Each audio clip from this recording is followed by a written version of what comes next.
Welcome to the Judgment Free Zone. You've downloaded the Alcohol-Free Marriage and More podcast, episode 64 for October 9th, 2023. Now adjust the volume control so that the sound can be heard in all parts of the room. Recorded live from the cornfields of Central Illinois, you're listening to the Alcohol-Free Marriage Podcast with Matt and Amy. Come and learn and share a journey with two former craft beer enthusiasts who went from daily drinkers to teetotalers and basically never lost their love for their life together. Hey, a freak show! Well, hello there, children. Welcome back to your weekly freak show that is the Alcohol-Free Marriage and More podcast. I am Matt, along with the always lovely and shack-it rockin' Coach Amy. How are you, my love? With my Go Brewing my t-shirt. new Go Brewing t-shirt since we were up there. Yes. Yesterday. But it's shack-it weather here in the cornfields. Maybe shack-it weather where you're from, too. So rock the shack-it, ladies. Even if it's not. I say ladies, but I own a shack-it myself, so The shack-it actually started out like the girl thing, and now shack-its are for all. The shack-it started out as guys wearing flannel shirts. Then women started wearing them. Then they went a heavier one, and then it became a shack-it. Yeah, so it's women appropriating men's fashion, just like the fanny pack. Became a crossbody bag, which I got a new crossbody bag. I know you all don't care, but I was very excited. You're hilarious. For the gym, it made great sense. It does. And you know what? This is like an absolute turn. What? The gym or my fanny in pack? our relationship. Because I was the one who was, you were always handing me things. Oh, yeah. Now we go to the gym. She goes, I don't need to take anything. I'm not taking anything. Here, put my sunglasses in your bag. In my man purse, my merce. I appreciate a gentleman's day bag. I like that. A gentleman's day bag. You know what? I have no, you know what? Amy, I'm going to be 50 in a couple months. I'm too thing. old to have shame in my game. Who cares if a guy's carrying a bag? If you've got stuff and you need to, what are you supposed to do? I hanging off my belt. I just get belt holders for everything. It used to be like the...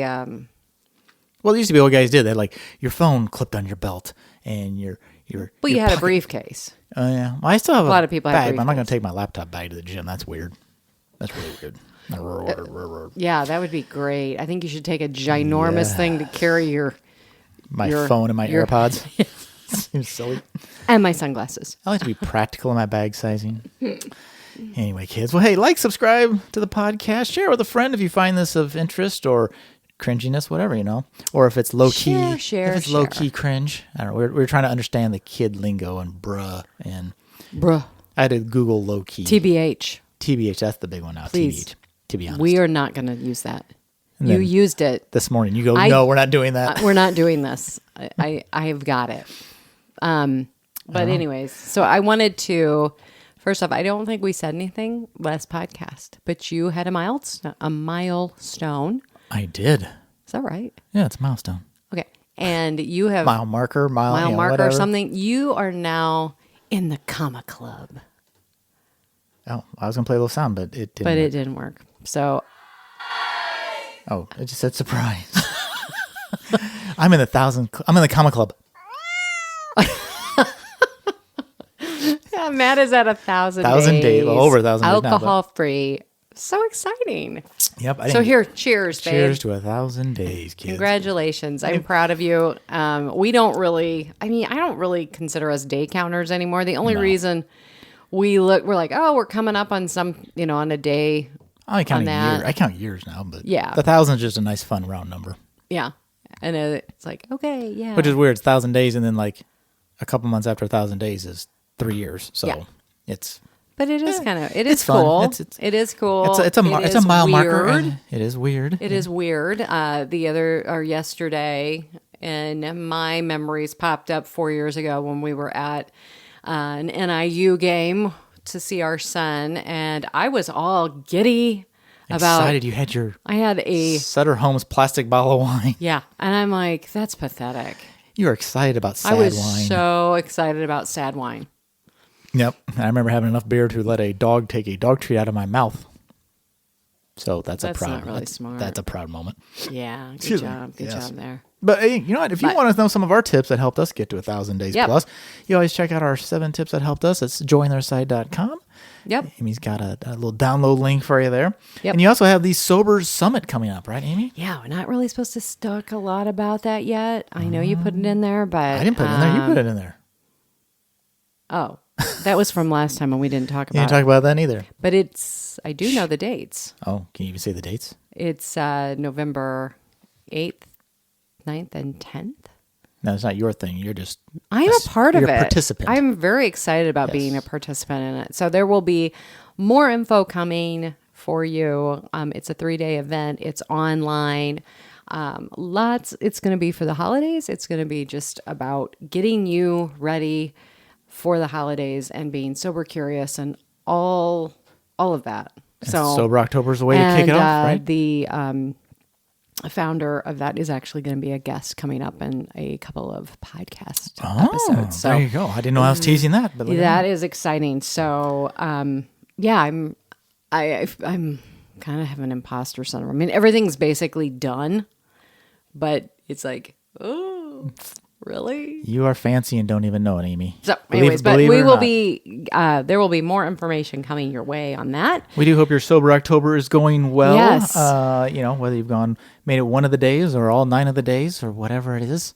Every day is an adventure, but It's all learning. I tell people I'm working with a couple different clients, and you know what? It's okay to just quit trying to quit alcohol if you're at that point. If you've tried and you're like, I don't get it.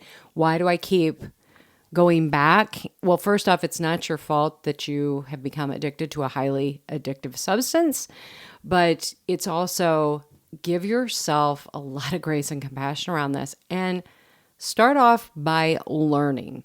Learn. Submerge yourself in podcasts and audiobooks and just information, and get involved in some of the groups and just learn more about it. And I would say even at 1,000 days, I still find myself once in a while dipping back into some of the podcasts and literature. Just it never hurts just to reinforce some of that learning as you go. Oh my gosh, there's it gets easier, but it never hurts to reinforce all of that learning. Well, and I had a client go, well, how did you do it? And I'm like, well, honestly, it was so many days of, literally 7 years of wanting to and playing all the games and going, okay, well, I went a week and I didn't drink and I'm good. There's nothing wrong with me. Or I went 2 or 3 weeks and there's nothing wrong with me. I'm good. Yeah. And I would do the moderation, only having 2 drinks a week or 4 drinks a week. And it finally kind of came down to the fact where when I started to accrue days, and I did count days, whenever I was sitting there thinking to myself, ooh, I think I've got this. I would literally go into groups, find the posts where I would read somebody who would say, I've been 6 months and I thought I could go ahead and moderate and I could go back. And now I'm right back where I was at. And I just read this yesterday. Somebody said, yeah, I went 7 years and thought I could moderate. Wow. And then they went back to drinking, and then they're like, then I slipped right back into it and drank for another 15 years. Holy cow. Yeah. And then finally, and they're like, I'm at 218 days now. So those neural pathways, they're there. They don't go away. Right.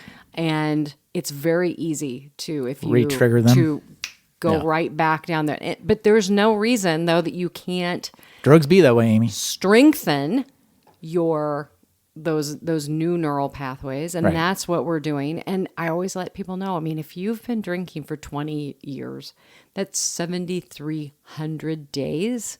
And to think at day 9 or 10 or 30 or 50 or whatever that magically fixed, that I've got this, and that is just not the truth. And I'm not saying that people can't moderate, because a lot of people can, and they can go back.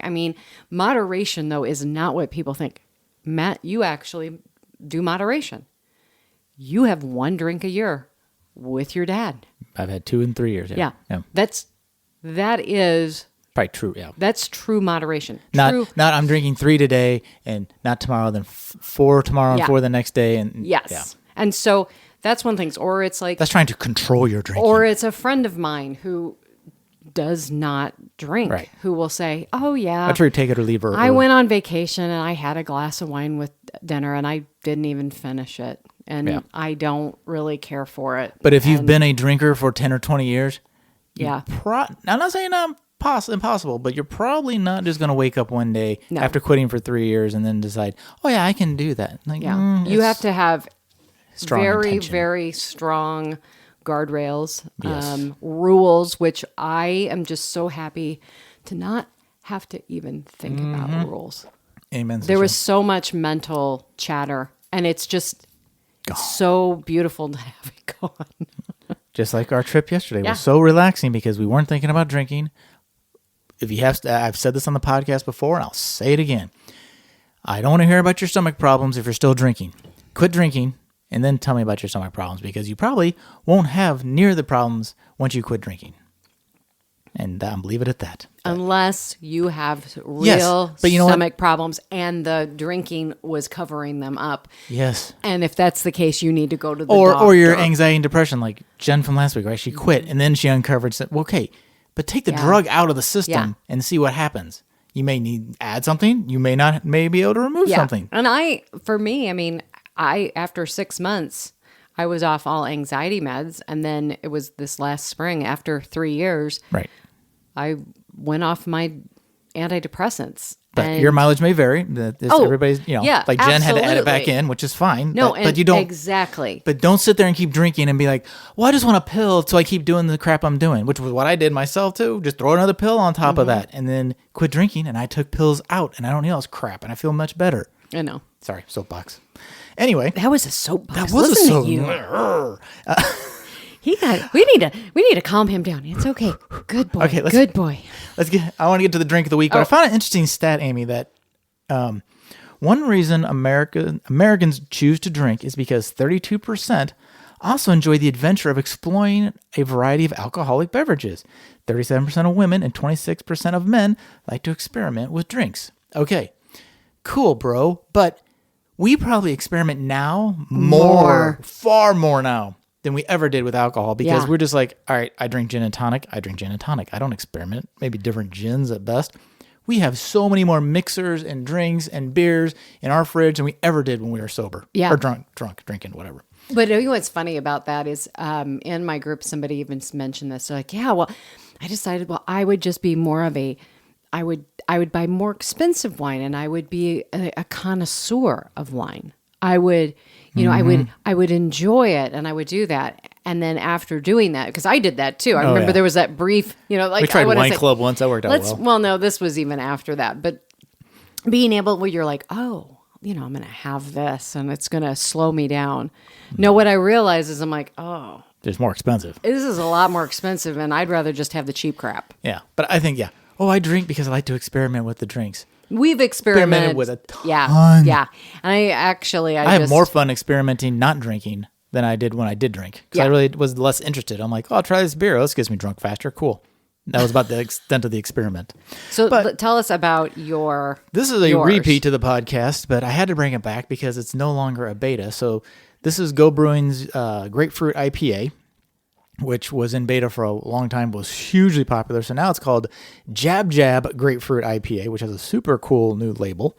I think you see on camera. Yeah, there. they've got a great artist. We were just up there yesterday as part of our little anniversary trip to Naperville. Stopped in, and I'll tell you what. If you ever get a chance to have an NA beer on draft, it is.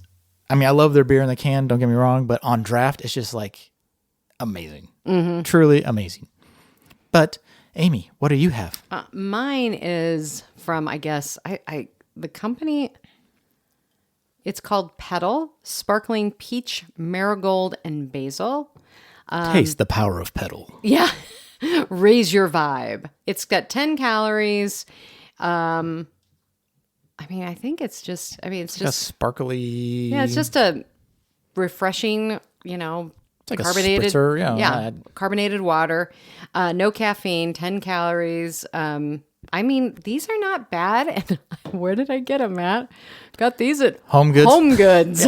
Check your local Home Goods. Once in a while. Yeah. The problem is you won't be able to find it. You find a good deal on stuff, you probably won't find it again. Yeah, but really, really like it. It's just a nice drink, and I probably won't be able to find it locally now. No. That I've gotten to this one, But we really did good. have a great NA cocktail at our anniversary dinner on Friday, and it was made with one of the Free Spirit brand spirits.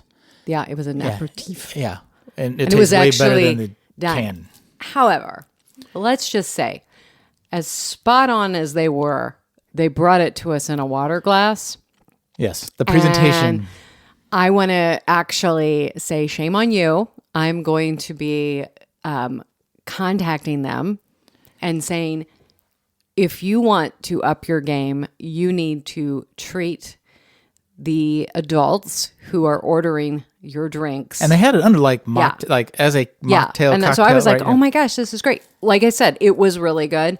But I don't care if you have a problem trying to make sure that you don't mix up a drink. Right. That's not my problem. No. My problem is then you Because their water glasses are like mason jar looking Yeah. glasses, and they have wine glasses. And Yeah. they could have easily put in their big wine glass Yeah. easy, and Yeah. it would have been presented much nicer. Yeah. Versus bringing it out in that. But anyways, Because it's- I funny note, I don't know if you heard the table beside us when they were ordering their drinks. The one gal was asking like what we're drinking. Oh, that looks good.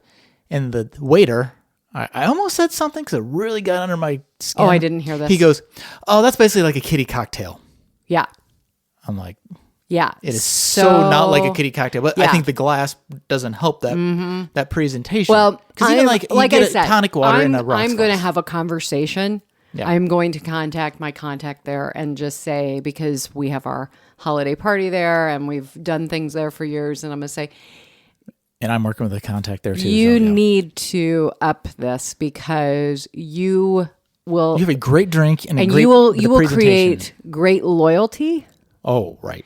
if 100%. if you do this right. 100%. And I will just say, and I will again point them to like Gordon Ramsay's and and theirs you there's couldn't tell the difference. there's another restaurant not in our town but in another local area, little town, and I went to a ribbon cutting and they had NA cocktails and they were doing it absolutely right. Yeah.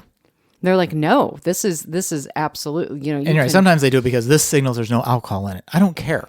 yeah, no, that's It's an your adult- server's this is an problem. Adult, yeah, this is an adult beverage. Yes, Yeah. exactly. So, and I would even say, yeah, on their training, that might be something too.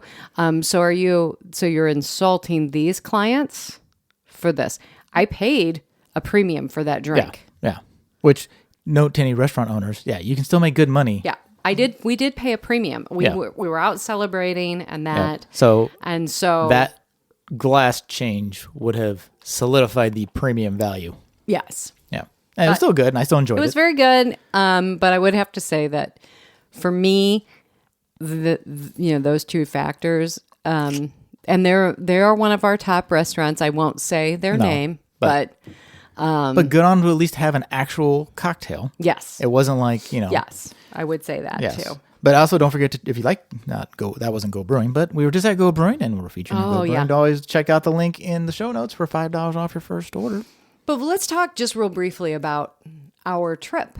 Because Sure. this is our anniversary is actually on October 9th. Monday. Monday, the day that this will come out. But we've been celebrating this weekend because it is Because nobody celebrates on a Monday.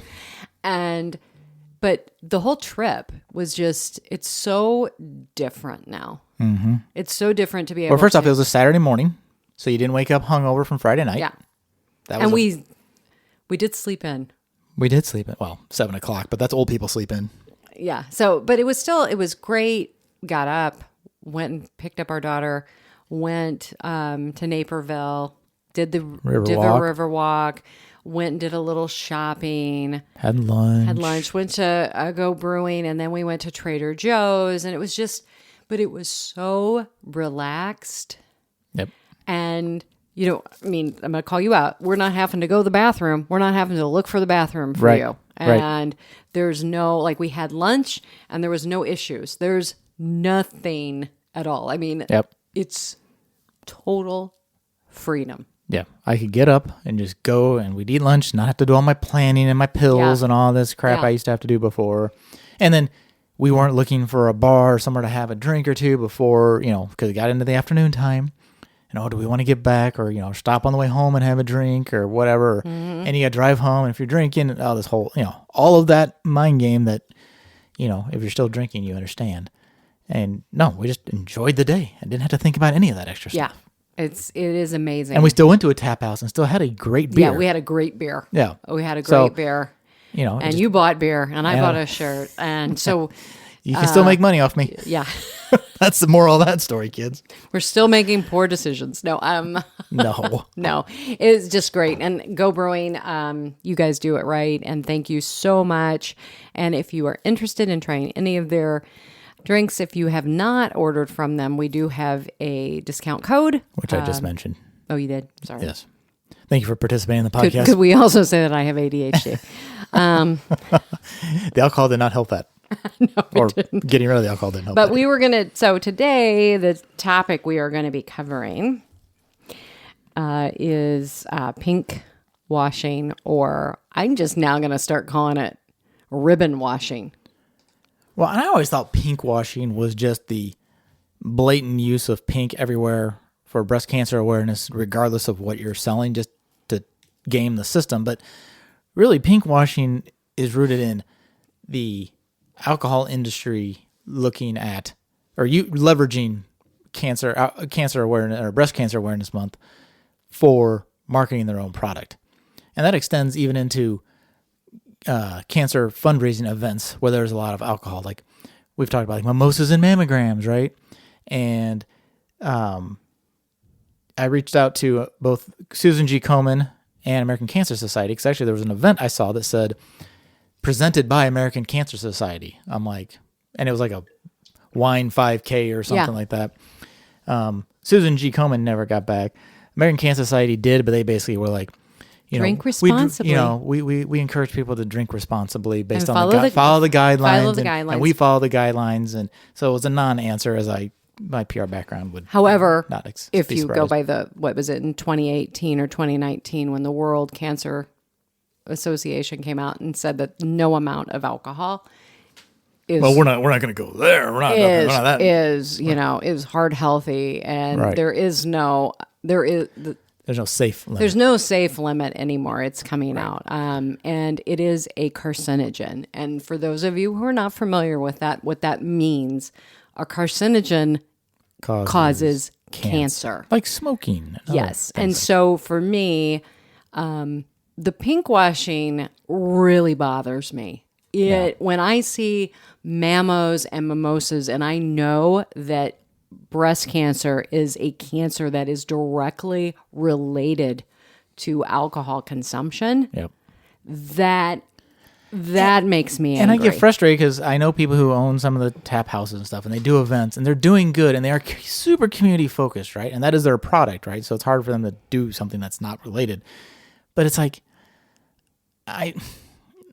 here, come drink all of this alcohol and raise money because you're going to need it because you're drinking to give yourself cancer. So I don't know. I have a hard time with it.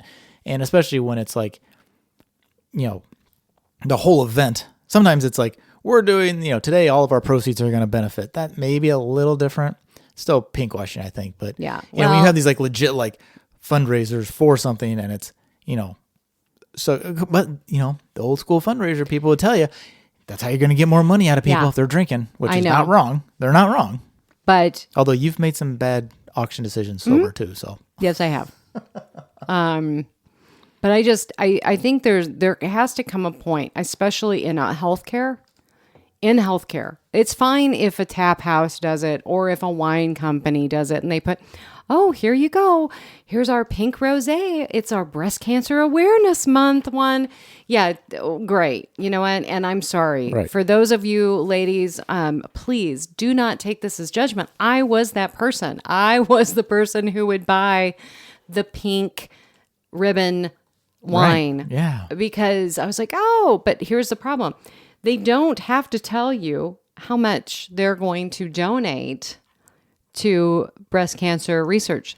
They could be Just donating. supports. They could just be doing nothing. They don't have to tell you anything, and it gives this huge false sense of I mean security. I mean I don't know if guess. you call that, but it's just kind of, to me, it's just gross. This is an older ad, but this wine called Relax, and it had an ad said, "Screw cancer, relax wine helps save the tatas." Yeah. Okay, well, you may give to it, but your drug, your chemical, is causing part of the problem too. So, yeah, I honestly didn't find like current stats. There was a big report in 2015 about it, so that's where a lot of the data comes from. Yeah, but I would just like to say, like, even there is a campaign called Drink Less for Your Breasts, and it brings up some pretty significant statistics, and it says only 1 in 4 women ages 15 to 44 are aware that alcohol can increase your risk for breast cancer significantly. Consuming just 1 drink a day, even within the U.S. dietary guidelines, elevates your breast cancer risk by 14%. And, it doesn't just affect women, it affects men as well. So Right. it's not something that is, it's not just men or women. It's 2 in 10 breast cancer deaths are related to drinking. Yeah, So- and they said as of per the CDC in 2020, their survey that they did, approximately 250,000 U.S. women were diagnosed with breast cancer in 2018, and that places breast cancer as the second most prevalent and second most lethal cancer in women.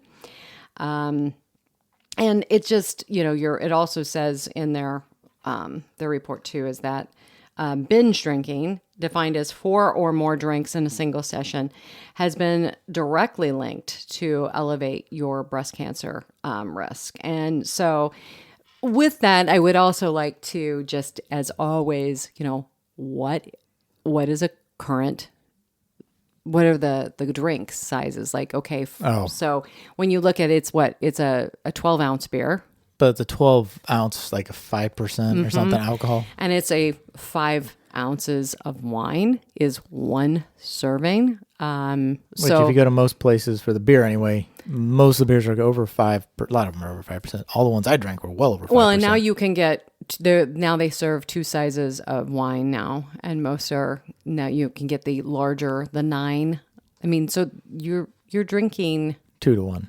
We in our house we'd just call it a family pour. Well, yeah, and I would have to say, I definitely, when I had to really examine and then measure out what I was drinking, because I did that after, I was definitely not a moderate drinker. I was a heavy drinker. So I just want people to be aware. I want we all like to people- think we all consider ourselves moderate. But I would just count the glasses. It's like, okay, well, I was Right.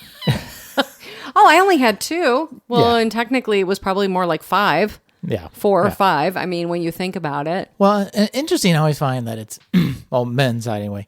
It's always the 2. Just limit it to 2. Well, I would almost argue sometimes that 1 is easier to stop at than 2, because once I've had 2, it's easy to 1/3 at that point, right? So Well, it's almost like it's and- set up for failure. And the guidelines now are 2 drinks for men a day. And women, it's 1. And no Right. more than 7 in a week. Well, and my doctor, while it wasn't very helpful, even pointed out that doesn't mean you can save them and use them all in one day. No. And the other thing is, but men over 65, they go down to the women's. Oh, really? It's 1 drink.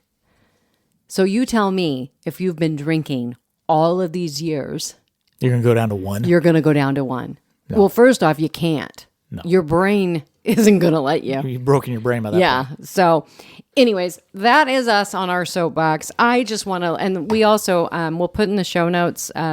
Last year we did a really good interview with a fellow coach who is a breast cancer survivor, and we'll put that in there as well. Well, I mean, it's hard. I mean, this is a whole nother different but similar topic of fundraising and alcohol, right? Like, if you want, I mean, there's no secret that if you're trying to raise funds, whether it's for cancer or for a kid's park down the street. If you have booze at the event, I mean, first off, remember we would look at an event and be like, "There's no alcohol.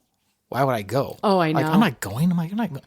Or you would go to events and we would get to the event, and if it didn't have alcohol, we would leave. We just leave. We Yeah. would leave early. Or leave early. And shame on us. I would say that because if first off, it shows what do you care about? Do Right. you care about the actual event, or are you concerned about the alcohol? Right. Oh, well, exactly. Oh, 100%. I mean, and I think that's kind of a thing as well. And I will say some of those events we've been to since we quit drinking aren't very fun. I mean, not because of the alcohol. I'm like, some are really fun. Some are really fun. You're right. Some But are really fun. It lifts the veil, and it's like, okay, I really was coming to this one only because it had. Here's the thing: most of the time, if you're going to an event and you're drinking, and you're like, okay, where's the bar? It is a boring event. Right. But I understand. It's like, if you're doing an auction, like, loosen the purse string. I mean, I bought a $400 keyboard and I don't even play the piano. I'm just saying. So. And I do, but I think I get it. But I think that as a society, we sit and look and we judge others. We judge the person who we deem an alcoholic, who, is a drug user or somebody like that. And the thing is, it's because we call it alcohol. Right. Alcohol. It has a different name. But we were just at an event where they didn't have alcohol, but I saw at least one table, maybe a couple, who left They went. the area, went over to the bar, and then imported their alcohol. Yeah. Well, fine. Yeah. Good for them. And I don't have any problem with that. That. Now, in their defense, they're also out of tea and lemonade, so that was a whole nother problem. Well, we don't even need to go into that whole But it thing. is, it is hard. I think, I bet if you statistically look at fundraising without alcohol versus with alcohol, I guarantee you're going to see an increase. And people expect it. But it's increased over the past, 2 or 3 decades, where it's really increased up like that. Right. Our society has increased, and the alcohol industry specifically now goes. I mean, it's no different than how any of this works with the marketing from big alcohol. Right. It's like, oh no, let's partner with them. We'll help them. Oh, we'll help you. We'll sponsor your research. We'll do this. Come on. What? Have any of We'll you guys sponsor research that happens to be in our favor. And exactly. And here's the thing: if you've watched any of the specials about the documentaries or any of the specials about the opioid epidemic, come on, it's the same basic concept. it's disgusting what the drug industry did. They went in, they literally lied. They lied. Yep. And the tobacco industry lied. And the alcohol industry hired the tobacco industry to come on in. Come on over, fellas. Teach us. Teach us your ways. And so I get it. It's not going to go away. But when we sit and we act like it's okay, and then we bring up these things and we act like we're any different than anybody else, like, oh, they just... How bad were they? Like my mom, like when she asked me, she goes, "Well, are you an alcoholic? Did you have a problem? Did you have a problem?" Well, kind of, yeah, I did. And I think that's what holds people back from stopping. It's like, well, if I stop, it makes it look like I had a problem. I just feel like I need to stop for me. Yeah. Not that the world thinks I have a problem. The world thinks you have a problem, then you really probably have a problem. I don't give a blank about what the world thinks. And as an adult, the world's not going to think you have a problem until you're under the bus or under the bridge. I mean, the issue is so complex. I mean, and then it pulls in all of but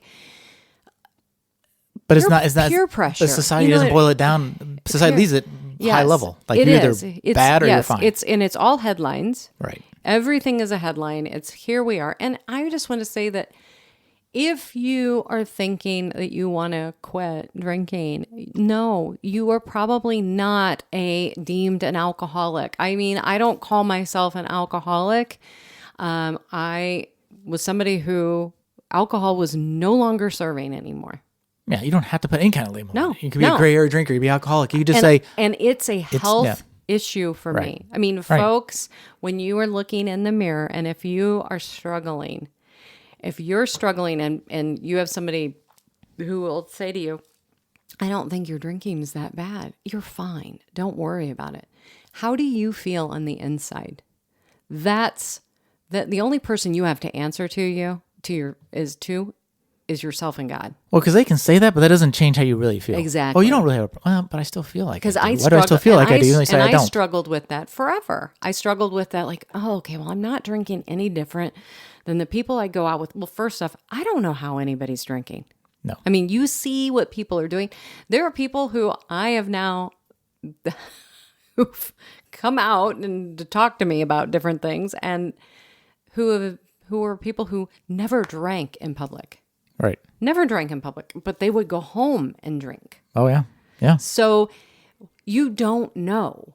And it's this constant comparing ourselves to other people and this whole facade. Most stories we've heard are people who their problem isn't in society. Like they can fake it in front of everybody else in the world, but it's when they go home. Mm-hmm. And they're tired of, and honestly, I mean, there's a point when you're looking at yourself in the mirror and you're like, it was just, had gotten to the point, it was just self-hate. I'm like, Or when you're pouring another drink, literally going, why am I pouring this drink? And you still pour the drink. yeah, exactly. But what can I say? But anyways, where are we at? We're at the end, Amy. We're at the end? We're at the end. I'd like to raise us up that's a little what the bit. music is for. Music raises you up a little bit. Raises a bit. Well, anyways, I'm very excited. We've got some coaches coming on again. Yeah, there's some interviews coming up. And some interviews. We're excited about that. If you missed last week's interview with Jen, check it out. That was a really fun interview. It was too. a fun interview. Yeah. She is just a little firecracker. And a lot of information, super smart. Yeah. And if you want to check her out, please do. And like I said, we will be back next week. You can always reach out to Coach Amy at amy@jointheotherside.com Yes. if you need help with your sober Octoberness. Yeah. If you do have any questions, if you just need somebody to tell you that you're okay and that you're not alone, we're here. Believe me, you are not alone in this. No matter what stage you're at, you are not alone. That's right. There's always somebody ahead of you and always somebody behind you and somebody who's in the same boat with you. And our job, I feel, primarily with this is to just reach back and say, come on. Yep. We're here to walk with you. Yes, exactly. No judging. You know what? Just like at the gym, Amy. It's always somebody's first day. There is no judgment. No judgment. You see me working out, you better hope there's not judgment. And you know what? Believe me. I'm the one to be judged on. I'm like, here we are. Yep. But we're here. We are here. And that's, you know what? If you're at the gym, you're at the gym. Exactly. You know what? If you're at the gym, you're in the top 10%. There you go. Want to be in the top 10%, kids? Just go to the gym. There you go. Go to the gym. There you go. Maybe too damn tired to drink. So, all right, kids, that's it for us for this week. Wishing you peace and love from the cornfields. I'm Matt, along with Coach Amy, and we are out.